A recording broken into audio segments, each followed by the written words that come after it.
Thanks for joining us. I'm Danielle with UltimateCreativ, and this is Ebone Cruz we have with us here today. She is with Success with Ebone Cruz, and she is going to talk with us about how to successfully leave your 9 to 5 and make your side hustle your main hustle. Thank you so much for being with us, Ebone. Thank you for having me. I'm excited about it. Yes, how are you today? Oh man, good, busy, but busy is good. So, Yes. That is very true. That is very true, especially if you're an entrepreneur. If you're busy, that means you making money, you're busy doing right. something. I hope you're not busy doing the Okay. wrong task. Let's say Right. that. Exactly. Exactly. Got to stay on track. So, tell us about what you do with Success with Ebone Cruz. What is that all about? I know you have somewhat of a marketing background and there's some history there. So, please tell us all about it. Yes. So, Success with Ebony Cruz is originally started off as an entrepreneur coach, just general, right? Like, Okay. and people may say, "What is an entrepreneur coach?" I can be an entrepreneur, and back in the day, that word entrepreneur just made you just look sexy, right? But now everyone's an entrepreneur. Oh, yeah. So, pretty much, Success with Ebony Cruz, it's a full-fledged digital marketing agency.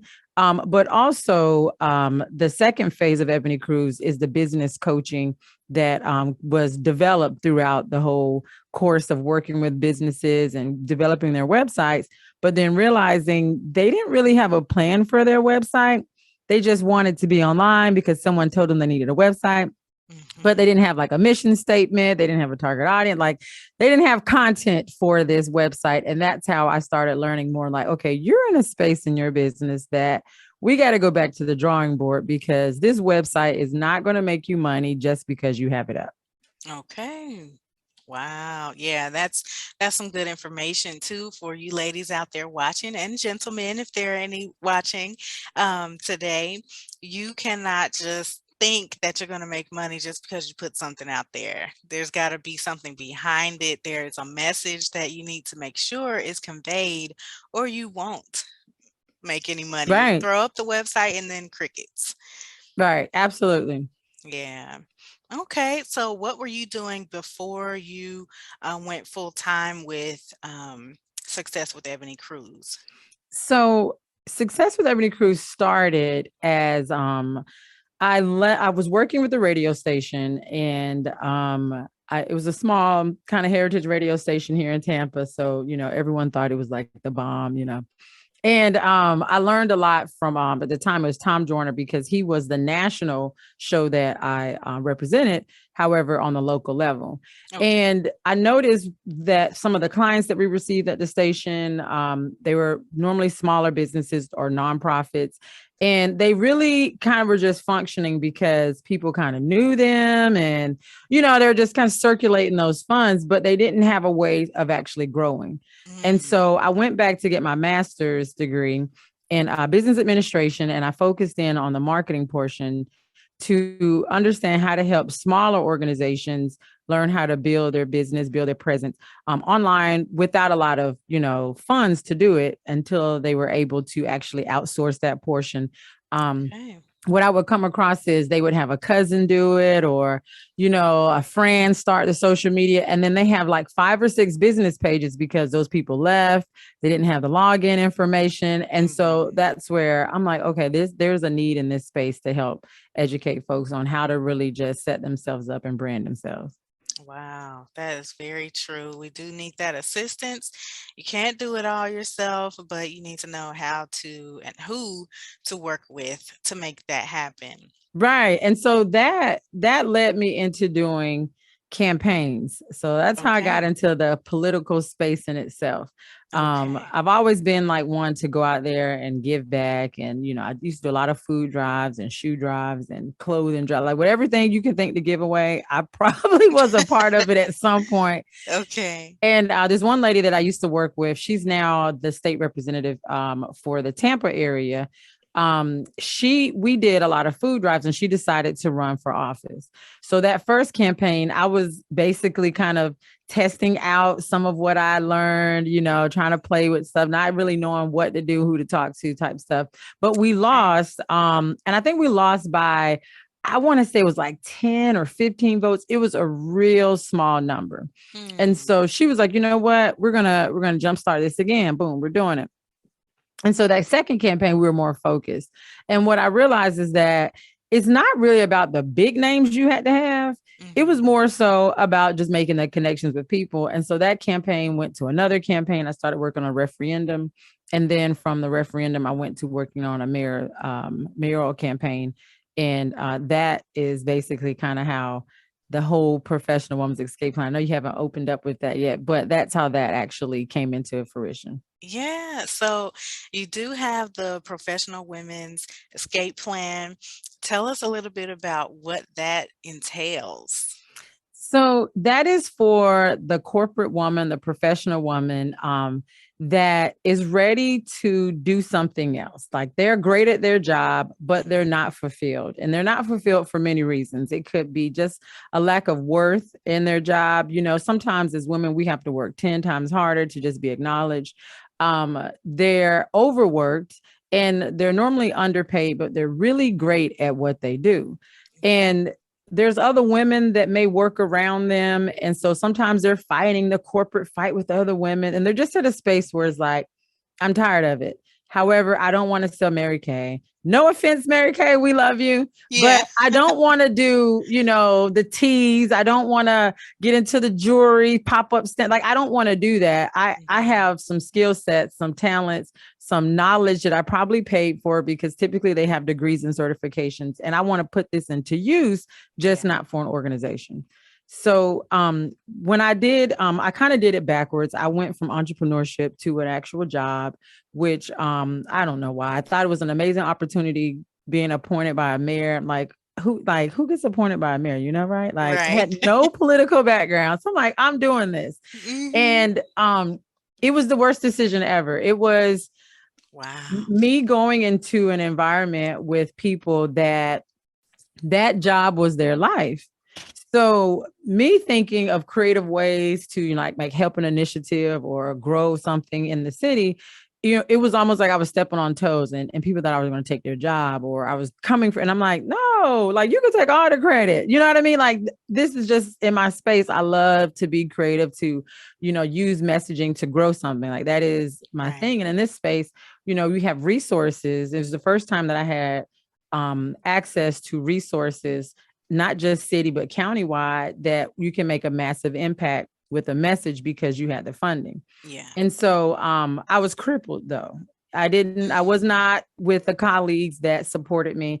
And unfortunately, it was another female, Black woman at that, maybe a couple of years older than me. We were kind of in that same age group that drugged me the entire time I came on to the administration. And I remember sitting in that cubicle with nothing to do. She would give me literally like Excel data work.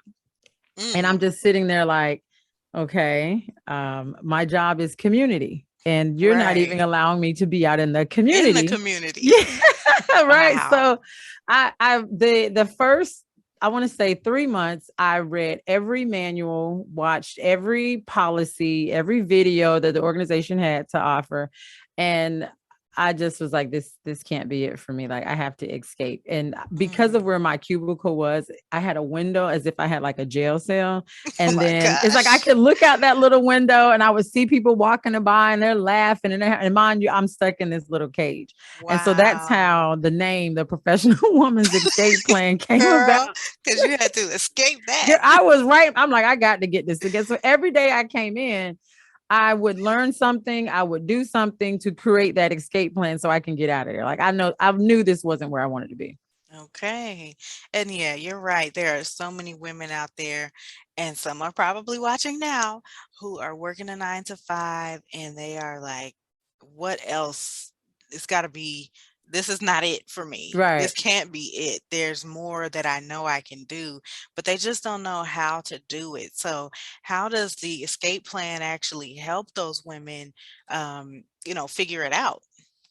So what the escape plan does is that we first understand your GVP, and GVP is an acronym that I created, and it's your greatest valuable proficiency. Okay. So it's that one thing that you are so great at. You can do it in the less amount of time. You are amazing at it. People come to you naturally and ask, "Can you do this?" or ask advice for that. And Hmm. typically, most women, it's the career field that they're in. They're normally pretty good at what they do. Sometimes I found one or two students who may have a different passion that they're absolutely amazing at as well, but they just don't have enough time to do it. So Okay. we first discover what is that GVP. And the reason why it has to be a valuable proficiency because it has to be a market need for it. If there's not a market need for that skill set, then you can be great, but you're not going to make any money. So it has to be Yeah. valuable. So part of the program is what we do is we do start off with market research to understand what is the problem in that niche. Hmm. And we niche it down. And the reason why is because there's so many consultants, there's so many coaches, there's so many, you can go down a bread aisle and find about 20 different, brands of bread, right?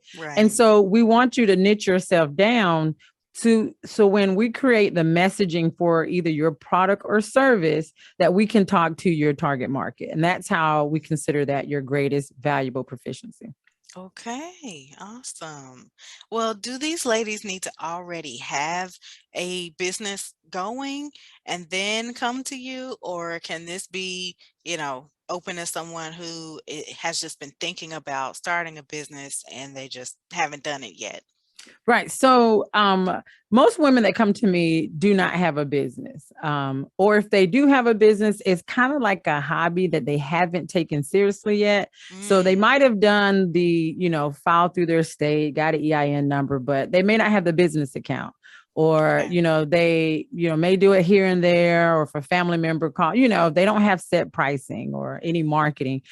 So you don't have to be set up. The thing about it is you focus majority of your life on your career.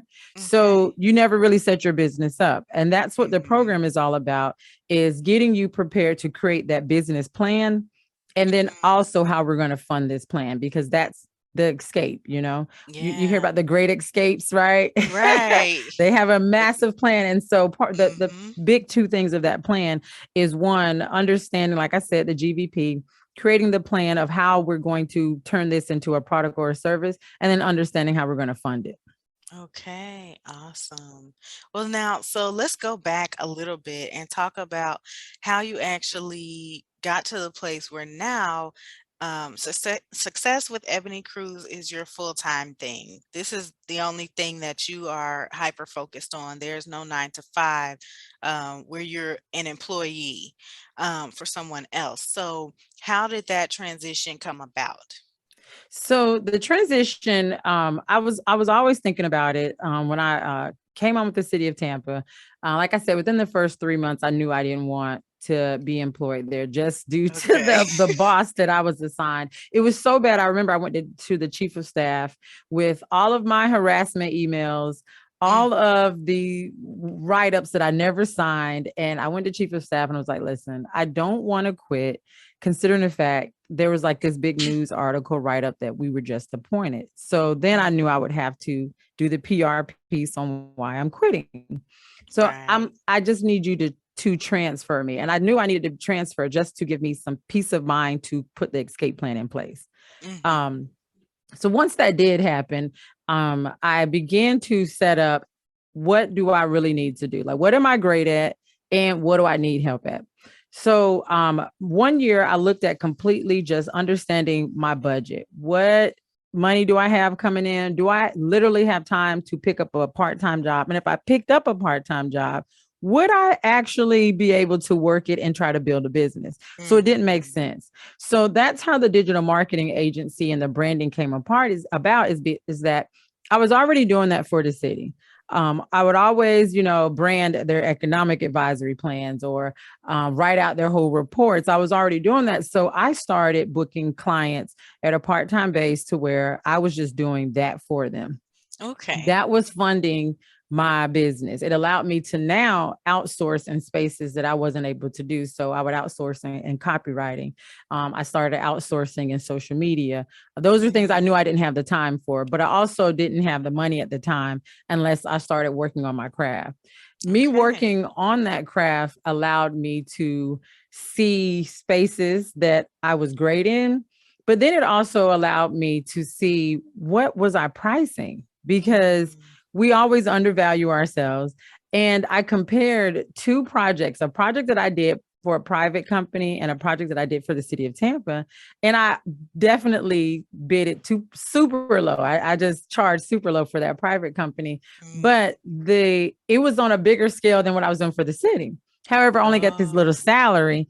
And with the city, they were getting good praises. You see it in the newspaper, the mayor's taking pictures. I'm like, wait a minute, what am I doing? And right. so that made me reevaluate my pricing to allow me to prepare to leap. Okay. Now, I didn't leap when I said I was. I had a traumatic situation that happened that made me leap prior to, my plan. You know how we all have our own Okay. plans? Hmm. Yeah. And then dun dun dun. It's not gonna Right. happen like you thought it would. No, it didn't happen how I wanted it to happen, but it honestly was, I couldn't ask for better timing when it did happen. Okay. All right. Do you want to go into what happened? Because I think that that has been very helpful for some people who don't really talk about this this topic. So, Yeah, um, yeah, you're right. You're right. Absolutely. So I was again still working my full-time job and 5.5 months pregnant. And I lost my child. My water broke. mm, I went to the hospital. I think we made it roughly about 2 weeks and until just some complications happened and he didn't make it. okay. And but while I was in the hospital, no one from my job ever picked up the phone to call and say, Mm, "Hey, are you okay?" Or, just checking on you. Hey, yeah. we're thinking about you, meanwhile, as I'm going in the hospital, I'm telling my mom, hey, you got to call them and let them know I'm going to the hospital. We always want to make sure we're checking in.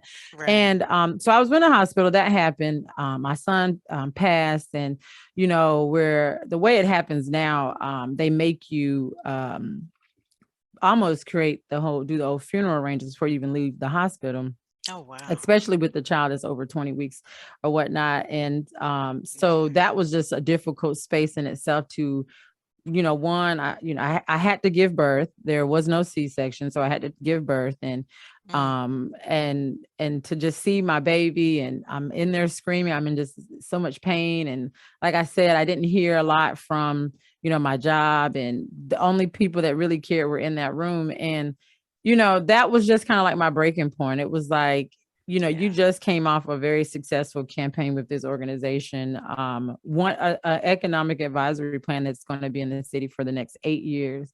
And when you went in the Wow. hospital, nobody even reached out. Mm, That was like my breaking point. And some okay. people would say, I was losing my mind, or they thought that I was grieving so badly why I left my job.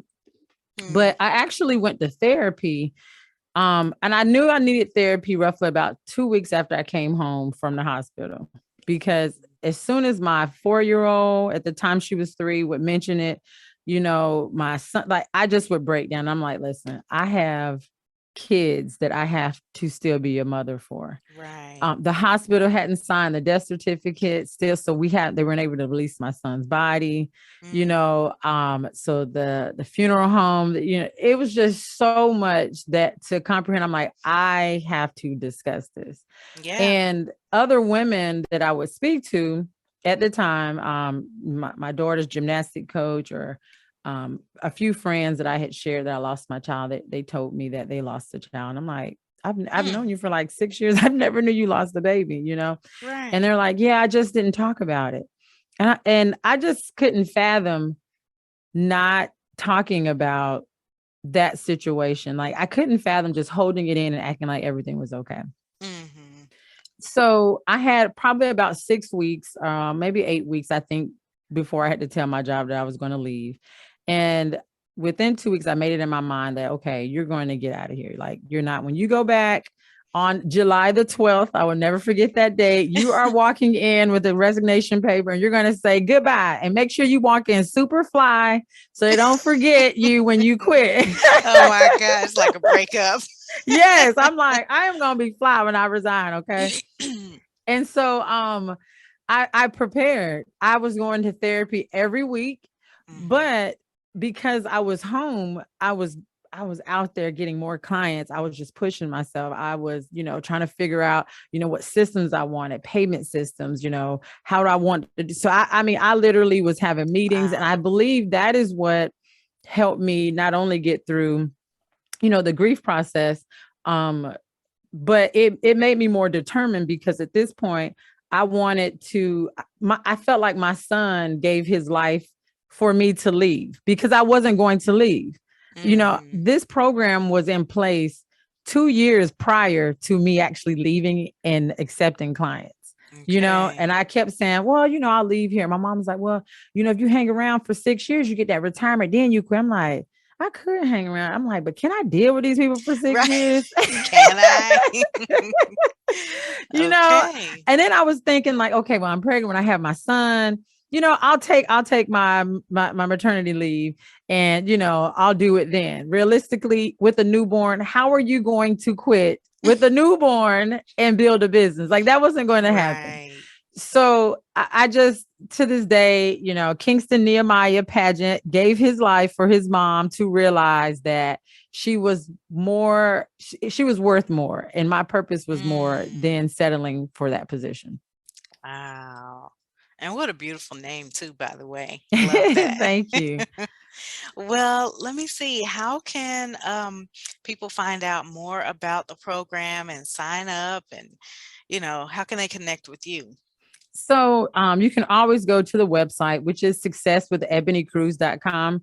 Now, Ebony is spelled Ebone, Cruz, Cruz. And I have to say that because my mother wanted to be different and take the Y off, girl. She had to be, I'm put an accent over the E. I'm like, well, when they print that paper, the accent over the E isn't there. So Right. I used to be called Ebone all the time.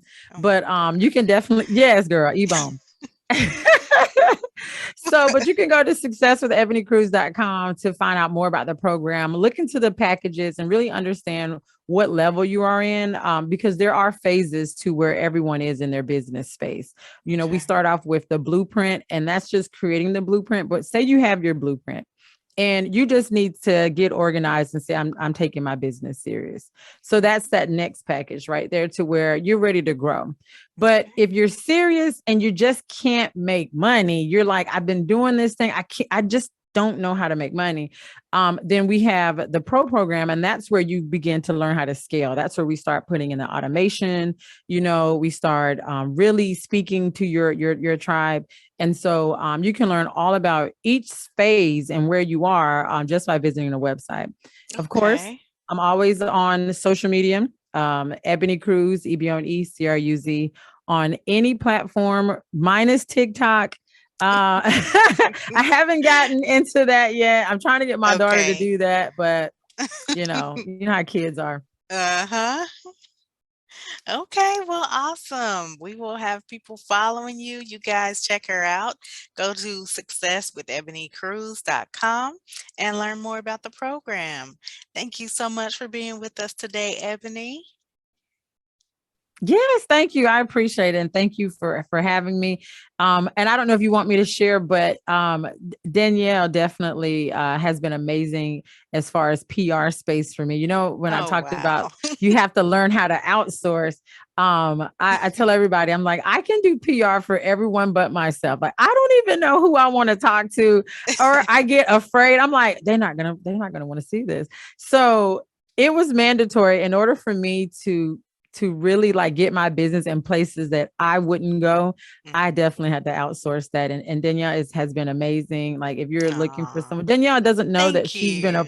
a part of my program. She's going to be a part of my program to where I Okay. outsource everyone to her and say, Okay. hey, listen, this is who you need to work with when you're ready for that PR phase, because sometimes you do need a different set of eyes to see Mhm. your package or or what you're doing Yeah. and speak of it differently. And I really appreciate you for that. Well, thank you, and I appreciate you. I'm always here to help. I'd be more than happy to work with the ladies and whoever needs assistance. Thank you. Yes. All right, Ebony, we may have you back here to share some other things, maybe some marketing tips later on that we can use to help us gain more success. Okay. All right, thanks. Get in touch with us today to find out how you can advertise your products and services.